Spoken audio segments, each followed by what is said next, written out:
नमस्कार दोस्तों, स्वागत है आप सभी का मेंस एजुकेशन में। आज की इस वीडियो के माध्यम से आपको बताया जाएगा हिंदी विशिष्ट के महत्वपूर्ण 86 वस्तुनिष्ठ प्रश्न। ठीक है दोस्तों, ये आपका जो कल टेस्ट होने वाला है, जो हमारे हिंदी विशिष्ट के जो विद्यार्थी हैं मध्य प्रदेश बोर्ड के, उनका जो कल टेस्ट है उसके लिए हम आज 86 बहुविकल्पी प्रश्न उत्तर लेकर आए हैं। तो दोस्तों आप लास्ट तक बने रहें और सारे क्वेश्चनों को देखें। ठीक है दोस्तों, तो स्टार्ट करते हैं सबसे पहले क्वेश्चन से। इसके पहले मैं आपको एक बात बताना चाहता हूं दोस्तों कि इसमें से लगभग 86 में से लगभग जो 70 क्वेश्चन हैं ये एमपी व्यापम की जो परीक्षा देने वाले विद्यार्थी हैं उनके लिए भी हिंदी विशिष्ट से बहुत ही ज़्यादा महत्वपूर्ण है। तो दोस्तों आइए शुरू करते हैं पहले क्वेश्चन से। जो पहला क्वेश्चन है वो क्या है, रीति मुक्त काव्यधारा के प्रतिनिधि कवि हैं। रीति मुक्त काव्यधारा के प्रतिनिधि कवि कौन हैं? तो इसके आंसर में आप बताएंगे घनानंद। घनानंद रीति मुक्त काव्यधारा के कवि हैं। इसके बाद में अगला क्वेश्चन है हमारा, बिहारी सतसई के रचिता का नाम है। जो बिहारी सतसई है वो किसने लिखी? तो बिहारी ने बिहारी सतसई लिखी।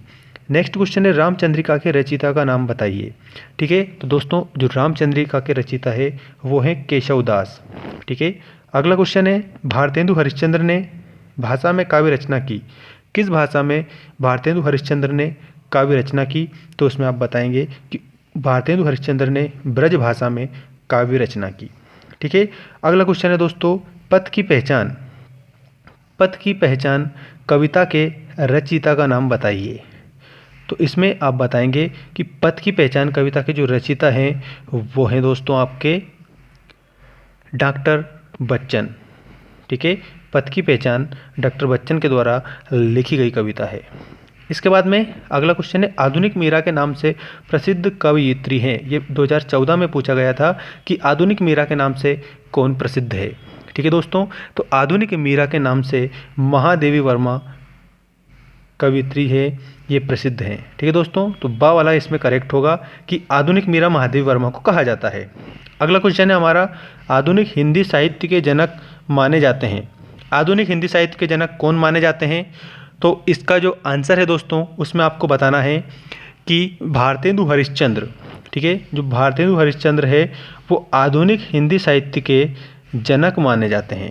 ठीक है दोस्तों, अगला क्वेश्चन है हमारा, हिंदी साहित्य का प्रवेश द्वार किस युग को कहा गया है?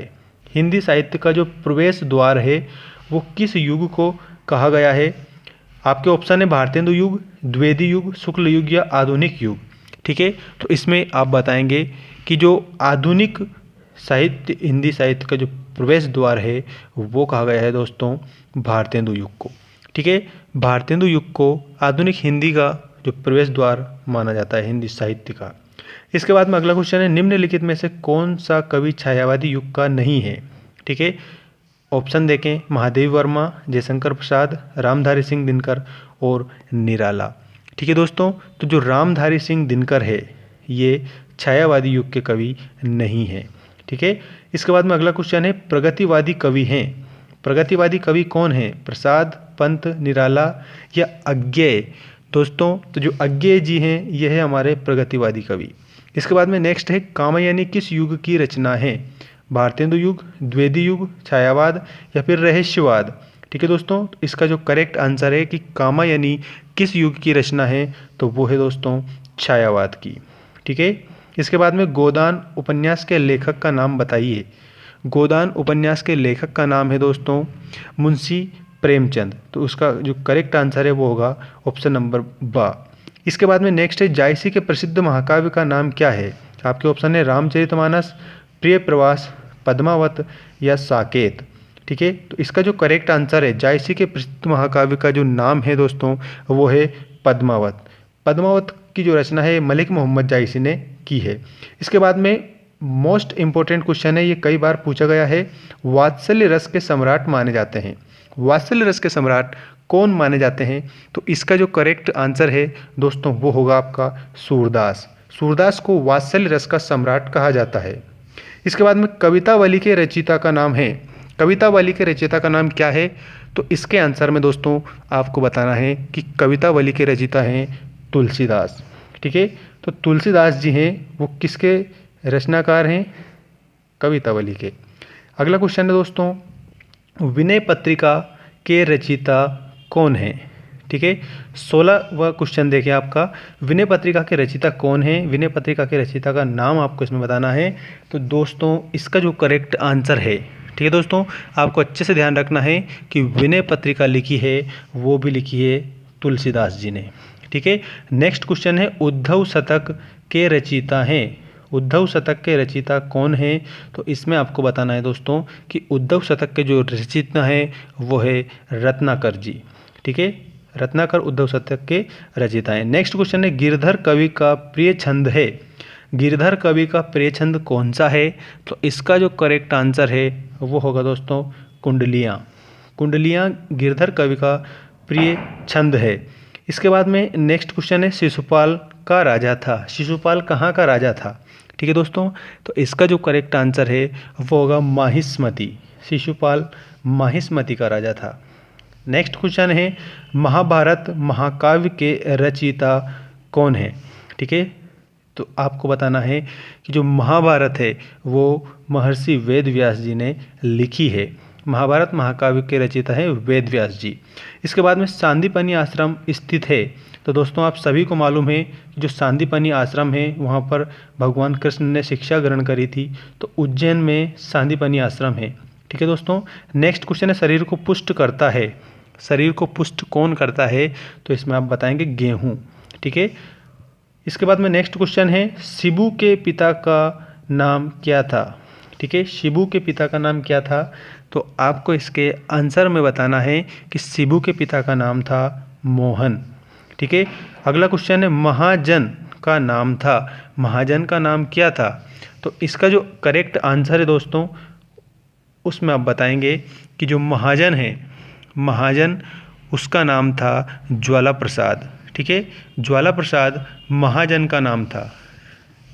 ध्यान रखना है आपको, ऑप्शन सा। इसके बाद रविन्द्रनाथ टैगोर का कार्य स्थल है।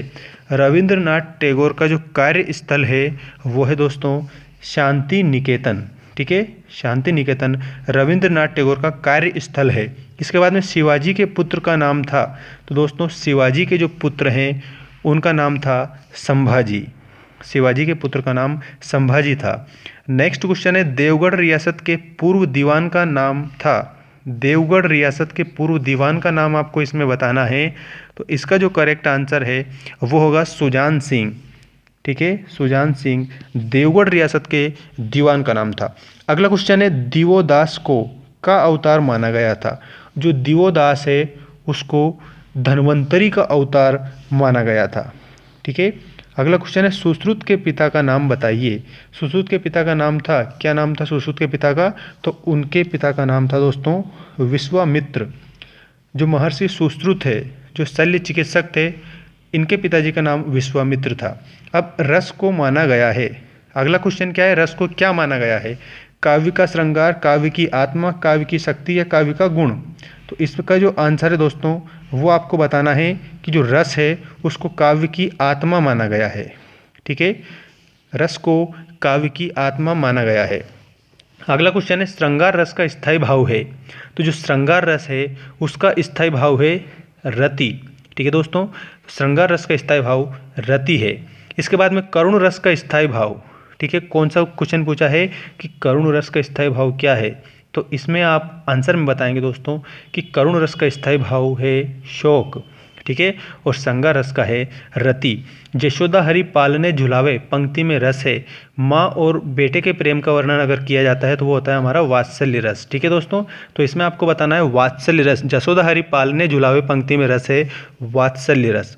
अगला क्वेश्चन है, जिस छंद में प्रत्येक चरण में 16 मात्रा होती है उसे क्या कहते हैं? जिस छंद के प्रत्येक चरण में 16 मात्राएं होती है दोस्तों उसको क्या कहा जाता है? तो उसमें आप बताएंगे चौपाई। ठीक है, चौपाई छंद उसको बोला जाता है। तो इसका ऑप्शन नंबर व हमारा करेक्ट होगा। कुंडलिया छंद में चरण होते हैं। जो कुंडलिया छंद है उसमें कितने चरण होते हैं? तो इसमें आप बताएंगे दोस्तों 6 चरण होते हैं। ठीक है, कुंडलिया छंद में 6 चरण होते हैं। नेक्स्ट क्वेश्चन है, जिस छंद की रचना वर्णों की संख्या पर आधारित होती है उसे क्या कहते हैं? उस छंद को कहते हैं दोस्तों वर्णिक छंद। ठीक है, वर्णों की गणना पर आधारित जो छंद हैं वो वर्णिक छंद कहलाते हैं, और मात्राओं की गणना पर जो आधारित छंद होते हैं उन्हें मात्रिक छंद कहते हैं। ठीक है, तो वर्णों की बात की जाए तो वर्णिक बताएंगे, और मात्राओं की गणना पर आधारित छंद अगर पूछा जाए तो वो होगा दोस्तों मात्रिक छंद। इसके बाद में नेक्स्ट क्वेश्चन है हमारा, काव्य की शोभा बढ़ाने वाले धर्म को कहते हैं, काव्य की शोभा बढ़ाने वाले जो धर्म हैं उसे क्या कहते हैं, इसमें आपको बताना है। ठीक है दोस्तों, तो आपको ध्यान रखना है कि काव्य की शोभा किसके द्वारा बढ़ाई जाती है, तो अलंकार के द्वारा बढ़ाई जाती है। काव्य की शोभा बढ़ाने वाले धर्म को या साधनों को हम अलंकार कहते हैं। इसके बाद में अगला क्वेश्चन है दोस्तों आपका, काव्य में जहाँ पर उपमेय और उपमान एक रूप हो वहाँ अलंकार होता है। उपमेय और उपमान जहाँ पर एक रूप हो वहाँ पर कौन सा अलंकार होता है, तो इसमें आपको बताना है कि उपमेय और उपमान मतलब कि रूपक अलंकार होता है दोस्तों। ठीक है, तो ऑप्शन नंबर बा इसमें करेक्ट करेंगे आप 38, क्वेश्चन नंबर 38 का आएगा रूपक अलंकार। ठीक है, इसके बाद में नेक्स्ट क्वेश्चन है, काव्य में जहाँ किसी शब्द के एक से अधिक अर्थ निकलते हैं वहाँ पर अलंकार होता है। जब एक से अधिक अगर अर्थ निकलेंगे तो वहाँ पर कौन सा अलंकार है, ये आप बताएंगे। श्लेष अलंकार होता है दोस्तों, एक से अधिक अर्थ मतलब श्लेष अलंकार। इसके बाद में द्विवेदी युग का महाकाव्य है, द्विवेदी युग का जो महाकाव्य है उसका नाम आपको इसमें बताना है। क्वेश्चन नंबर 40 का आंसर होगा दोस्तों प्रिय प्रवास। प्रिय प्रवास द्विवेदी युग का महाकाव्य है। इसके बाद में नेक्स्ट क्वेश्चन है दोस्तों, रौद्र रस का स्थायी भाव होगा। रौद्र रस का जो स्थायी भाव है वो है दोस्तों क्रोध। रौद्र रस का स्थायी भाव है क्रोध। ठीक है, अगला क्वेश्चन है, आधुनिक हिंदी साहित्य में आधुनिकता के प्रवर्तक माने जाते हैं। आधुनिकता के प्रवर्तक कौन माने जाते हैं आधुनिक हिंदी साहित्य में। ठीक है, तो इसका जो करेक्ट आंसर है दोस्तों वो आएगा आपका भारतेंदु हरिश्चंद्र। ठीक है दोस्तों, भारतेंदु हरिश्चंद्र इसका करेक्ट आंसर आएगा। इसके बाद में नेक्स्ट क्वेश्चन है, अज्ञेय का पूरा नाम क्या है। ठीक है, इसमें आप ऑप्शन अच्छे से देखें, सच्चिदानंद, हीरानंद वात्स्यायन अज्ञेय, या हीरानंद वीरानंद ओझा अज्ञेय, या रामानंद श्यामानंद वात्स्यायन अज्ञेय। तो दोस्तों अज्ञेय जी का जो पूरा नाम है वो है सच्चिदानंद हीरानंद वात्स्यायन अज्ञेय, मतलब कि ऑप्शन नंबर आ आपका करेक्ट होगा। सच्चिदानंद हीरानंद वात्स्यायन अज्ञेय ये अज्ञेय जी का पूरा नाम है। ठीक है, इसके बाद में अज्ञेय जनक माने जाते हैं। अज्ञेय जी है वो किसके जनक माने जाते हैं, तो वो माने जाते हैं दोस्तों प्रयोगवाद के। किसके? प्रयोगवाद के जनक माने जाते हैं हमारे अज्ञेय जी। ठीक है, तो आप इसमें लिखेंगे ऑप्शन नंबर द, अज्ञेय जी प्रयोगवाद के जनक माने जाते हैं। इसके बाद में किसके तीन और सागर है, किसके तीन और सागर है, तो आप बताएंगे दोस्तों कि जो भारत है उसके तीन और सागर है। भारत तीन और सागरों से घिरा हुआ है। ठीक है दोस्तों, नेक्स्ट है वैदिक ऋचाएँ होती है। ध्यान दें आप अच्छे से, वैदिक ऋचाएँ होती है, तो इसका जो करेक्ट आंसर है वो होगा बेटियाँ। वैदिक ऋचाएँ होती है बेटियाँ। ठीक है दोस्तों, इसके बाद में अगला क्वेश्चन है हमारा, घनश्याम के सच्चे मित्र का नाम है। घनश्याम के सच्चे मित्र का नाम है, तो इसका जो करेक्ट आंसर है वो होगा अमरनाथ। ठीक है, पाठ के आधार पर हम आपको बता रहे हैं अमरनाथ। इसके बाद में माई की बगिया। ठीक है, माई की बगिया है कहाँ पर है, तो आप बताएंगे दोस्तों कि पहाड़ी की ढलान पर है। माई की बगिया पहाड़ी की ढलान पर है। मानव को मानव बनाया है, मानव को मानव किसने बनाया है, तो इसका जो करेक्ट आंसर होगा वो होगा गुलाब ने। ठीक है, अगला क्वेश्चन है, कामायनी महाकाव्य के नायक नायिका हैं। जो कामायनी महाकाव्य है उसके नायक और नायिका कौन है, तो उसमें आप बताएंगे कि मनु और श्रद्धा। मनु और श्रद्धा कामायनी महाकाव्य के नायक नायिका हैं। अगला क्वेश्चन हमारा इस प्रकार है, मात्राओं की संख्या पर आधारित छंद कहलाते हैं, तो वो कहलाते हैं दोस्तों मात्रिक छंद। जिन छंदों की गणना मात्राओं के आधार पर की जाती है उन्हें हम मात्रिक छंद कहते हैं। अगला क्वेश्चन है आपका, युधिष्ठिर ने एक भाई के रूप में किसे जीवित करवाया। युधिष्ठिर ने एक भाई के रूप में किसे जीवित करवाया, तो इसमें आप लोग बताएंगे सभी कि युधिष्ठिर जी ने एक भाई के रूप में। ठीक है दोस्तों, आपको इस क्वेश्चन पर गौर करना है। एक भाई के रूप में उन्होंने नकुल को जीवित करवाया था। ठीक है, अगला क्वेश्चन है किसान की वेशभूषा में गाड़ीवान कौन था। ठीक है, क्वेश्चन नंबर 53 आप ध्यानपूर्वक देखें तो इसका करेक्ट आंसर होगा सुजान सिंह। ठीक है, अगला क्वेश्चन है जिन कारणों से स्थायी भाव तीव्र होते हैं उन्हें क्या कहते हैं। ठीक है, स्थायी भाव जिन कारणों से जो तीव्र होते हैं तो उन्हें दोस्तों क्या कहा जाता है, ये आप ध्यान रखें। ठीक है दोस्तों, अच्छे से आपको ध्यान रखना है कि जिन कारणों से स्थायी भाव तीव्र होते हैं उन्हें उद्दीपन विभाव कहा जाता है। क्या कहा जाता है, उद्दीपन विभाव कहा जाता है। नहीं के द्वीप की रचना है। ठीक है, किसकी रचना है, आपको इसका जो करेक्ट आंसर है, ठीक है दोस्तों अच्छे से ध्यान रखें, नदी के द्वीप रचना है, ये किसकी रचना है, प्रसाद, वीरेंद्र मिश्र, मुक्तिबोध या फिर अज्ञेय। ठीक है, इसका जो करेक्ट आंसर है वो होगा अज्ञेय। नदी के द्वीप रचना है अज्ञेय जी की। इसके बाद में क्वेश्चन है सूरदास के साहित्य की भाषा है। सूरदास के साहित्य की भाषा है दोस्तों ब्रज भाषा। सूरदास जी ने ब्रज भाषा में अपने साहित्य की, अपने काव्य की रचना की है। ठीक है दोस्तों, इसके बाद में नेक्स्ट क्वेश्चन है हमारा कबीर की भाषा को कहते हैं बुंदेलखंडी, ब्रज भाषा, सदुक्कड़ी भाषा या हिंदी भाषा। तो कबीरदास जी की जो भाषा है वो है दोस्तों सदुक्कड़ी भाषा। ठीक है, कबीरदास जी की जो भाषा है वो है सदुक्कड़ी। इसके बाद में चिंगारी और ज्वाला बनना चाहते हैं, उसमें आएगा दोस्तों भाई बहन। चिंगारी और ज्वाला बनना चाहते हैं भाई बहन। अगला क्वेश्चन है हिंदी कविता का जागरण काल माना जाता है। हिंदी कविता का जागरण काल किसे माना जाता है, तो आपको इसमें ध्यान रखना है कि हिंदी कविता का जागरण काल भारतेंदु युग को माना जाता है। ठीक है, तो ऑप्शन नंबर फर्स्ट इसमें हमारा करेक्ट होगा, भारतेंदु युग को हिंदी कविता का जागरण काल माना जाता है। अगला क्वेश्चन है हमारा भगिनी निवेदिता का वास्तविक नाम था। भगिनी निवेदिता का वास्तविक नाम था दोस्तों मार्गरेट। क्या था दोस्तों, ध्यान रखना है, भगिनी निवेदिता का मार्गरेट एलिजाबेथ नोबल वास्तविक नाम था। ठीक है दोस्तों, नेक्स्ट क्वेश्चन है हमारा मजदूर सूरज को निगल गया। मजदूर सूरज को निगल गया पंक्ति कवि के किस भाव को प्रकट करती है, तो इसमें आपको बताना है कि शोषण के विरुद्ध आक्रोश को प्रकट करती है। ऑप्शन नंबर बा, शोषण के विरुद्ध आक्रोश को। नेक्स्ट है प्रथम संगीत का स्वर किस समय गूंजा। ठीक है, प्रथम संगीत का जो स्वर है वो कब गूंजा, तो उसमें आएगा कंपनियों द्वारा गेहूं को चक्की से पीसने पर। ठीक है, प्रथम संगीत का स्वर किस समय गूंजा, कंपनियों द्वारा गेहूं को चक्की से पीसने पर। ठीक है दोस्तों, इसके बाद में नेक्स्ट क्वेश्चन है लोकगीतों के स्वर अब गले से लुप्त होकर कहाँ संग्रहित किए गए हैं।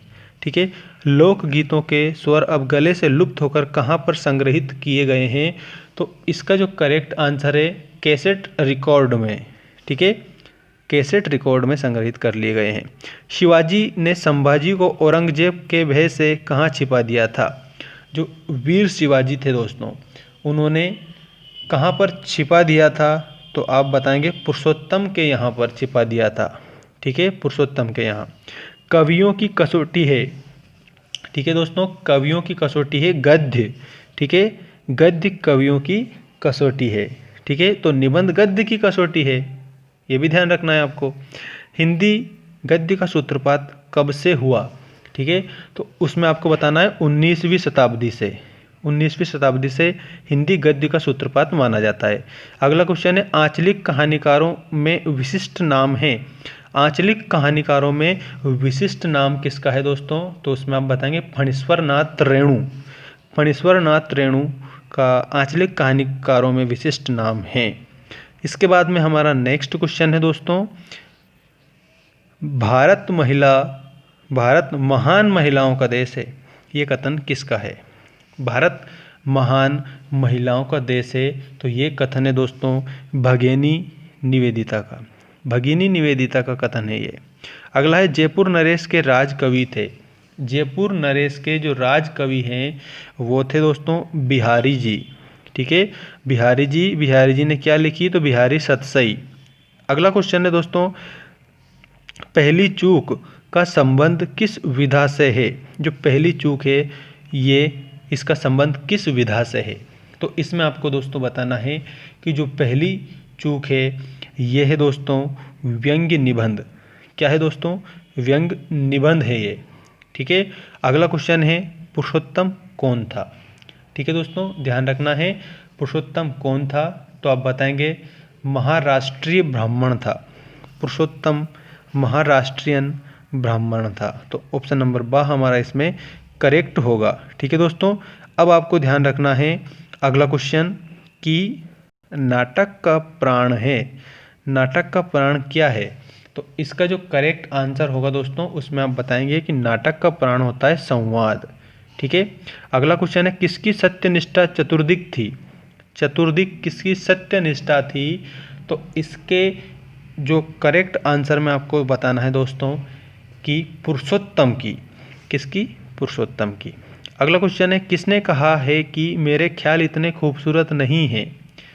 किसने कहा है कि मेरे ख्याल इतने खूबसूरत नहीं हैं, तो इसमें आप बताएंगे दोस्तों हरिनारायण व्यास ने। हरिनारायण व्यास ने क्या कहा था कि मेरे ख्याल इतने खूबसूरत नहीं हैं। इसके बाद में नेक्स्ट क्वेश्चन है नीति काव्य के प्रमुख कवि हैं। नीति काव्य के प्रमुख कवि हैं दोस्तों, वो हैं गिरधर कवि। गिरधर कवि नीति काव्य के प्रमुख कवि हैं। इसके बाद में कबीरदास भक्ति काल की किस शाखा के कवि हैं, तो उसमें आपको बताना है कि निर्गुण की ज्ञानाश्रयी जो शाखा है उसके कवि हैं कबीरदास जी। निर्गुण भक्ति धारा की ज्ञानाश्रयी शाखा के कवि हैं। ईश्वर पर विश्वास करने वालों को कहा जाता है। ठीक है, ईश्वर पर विश्वास करने वालों को कहा जाता है दोस्तों आस्तिक। ठीक है, और जो ईश्वर पर विश्वास नहीं करता है उसको कहा जाता है दोस्तों नास्तिक। ईश्वर पर विश्वास करने वालों को आस्तिक कहा जाता है और जो ईश्वर पर विश्वास नहीं करता है उसको नास्तिक कहा जाता है। इसके बाद में नेक्स्ट क्वेश्चन है दोस्तों हमारा दुर्दिनों के दौर में संवेदना किससे प्राप्त होती है। दुर्दिनों के दौर में संवेदना किससे प्राप्त होती है, तो इसका जो करेक्ट आंसर है उसमें आप बताओगे बेटियों से। दुर्दिनों के दौर में संवेदना बेटियों से प्राप्त होती है। अगला क्वेश्चन है खड़ी बोली का प्रथम महाकाव्य। खड़ी बोली का प्रथम महाकाव्य किसे माना गया है, तो इसमें बताओगे आप प्रिय प्रवास को खड़ी बोली का प्रथम महाकाव्य माना गया है। नेक्स्ट क्वेश्चन है गेहूं और गुलाब निबंध है। गेहूं और गुलाब निबंध है, तो इसमें आप बताएंगे ललित निबंध है। ठीक है, आ वाला इसमें करेक्ट होगा। नेक्स्ट क्वेश्चन है श्री कृष्ण के सुन वचन अर्जुन क्रोध से जलने लगे में कौन सा रस विद्यमान है। श्री कृष्ण के सुन वचन अर्जुन क्रोध से जलने लगे सब शोक अपना भूल कर करतल युगल मलने लगे, तो इसमें है दोस्तों रौद्र रस। छायावादी युग के प्रवर्तक हैं। छायावादी युग के जो प्रवर्तक हैं वो हैं आपके जयशंकर प्रसाद। ठीक है, चौपाई में मात्राएं होती है।